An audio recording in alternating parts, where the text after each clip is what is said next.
Hello guys, good morning. Update lang po itong ating video dito sa ating in-ICU na Streptococcus aspero, yung Kalyos. Buhay na to guys, meron na siyang shoots kaya tatanggalan na natin yung balot. So tara guys, tingnan natin.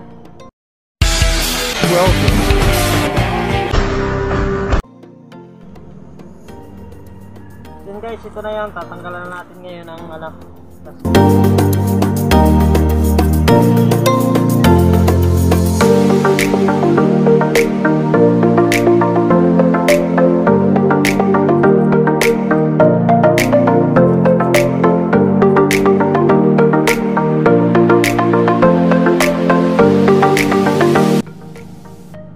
Yan guys, so ito na yung ating in-ICU.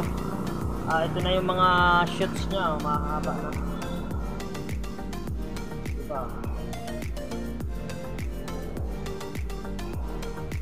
Ano siya guys, ang ganda ng mga shoots niya.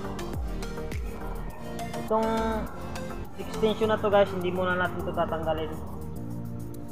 Ayan lang muna natin siyang mag-wild. Pag nag-wild na siya, saka na lang natin ito tatanggalin. Tapos saka natin i-branch selection. Yun guys, meron pa ako guys natatanggalan ng plastic, yung kasabay nitong ating in-ICU na ito. Kamuning tulis naman yun.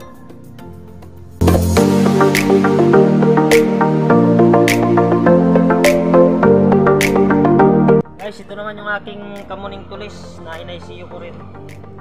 Hindi ko na lang ito na video ng paggawa nito.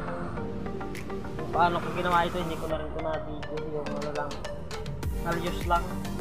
Yung proseso naman ay parehas lang din guys. Okay, tanggalan natin ang ano.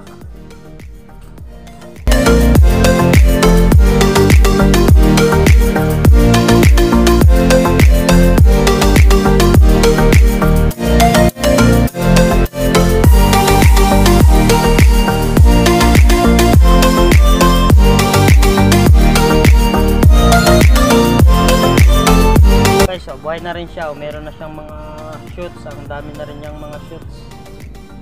Ilagay lang natin to sa malilim hanggat hindi pa siya nagwa-wild. So yun guys, ang video ko pong ito ay update lang po ito dun sa atin in-ICU na Kalyos o Streptococcus aspero, kung paano po natin ito ginawa. Pwede nyo pong balikan ang aking previous video kung paano po ito ginawa, at napaka-effective naman po talaga na siguradong mabubuhay ito. So yun guys, hanggang dito na lang muna at maraming salamat pong muli sa inyo. Bless po.